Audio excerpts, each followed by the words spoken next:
मेरे भाइयों, यिर्मयाह बाब 19 आयत 4 में दर्ज है लिखा है, क्योंकि उन्होंने तुझे तर्क किया और इस जगह को गैरों के लिए ठहराया और इसमें गैर माबूदों के लिए बखूर जलाया, जिनको ना उनके बाप दादा ना यहूदा के बादशाह जानते थे, और उस जगह को बेगुनाहों के खून से भर दिया। ये कौन सी जगह है? ये आपकी रूह है, ये आपका जिस्म है, जो खुदा का घर है। आप जो कुछ भी करते हैं वो आपकी रूह तक जाता है। आपका गुनाह इसी तरह रहता है। मेरे भाइयों, आप इस गवाही को देखें और बरकत पाएं, और मैं वापस आऊंगा। तकरीबन 20 साल हो गए हैं कि मैं अपने बाजू नहीं इसको उठा देखो सकती भाइयों, थी। तकरीबन 20 साल से जी आप- हाँ, मैं दीवार से गिर आप गई थी, कितना ऊंचा उठा सकती थी, सिर्फ यहाँ तक। और बहुत दर्द होती। जी, मैं कपड़े की तार बहुत भी नहीं दर्द पहुँच होती। सकती थी। मुझे आप तकरीबन दोनों दर्द बाजू होती ऊपर थी। करें, इसे यहाँ ले आए, यहाँ लाए, यहाँ आए बहन, यहाँ आए, यहाँ आए बहन। आपकी उम्र क्या है?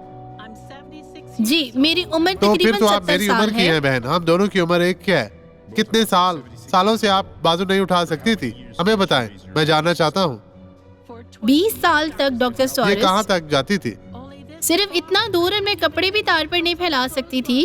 अब आप घर जाएं और कपड़े की तारों पर कपड़े फैलाएं। नहीं, मैं अब पहले आप नहीं कर कर सकती सकती हैं। थी। देखिए मेरे भाइयों, ये बहन शिफायाब है। खुदावंद आपको बरकत दे मेरी बहन। आए अब दुआ करे बाप। मैं आप इन तमाम लोगों के लिए दुआ गो हूँ जो तेरी मदद के मोहताज है।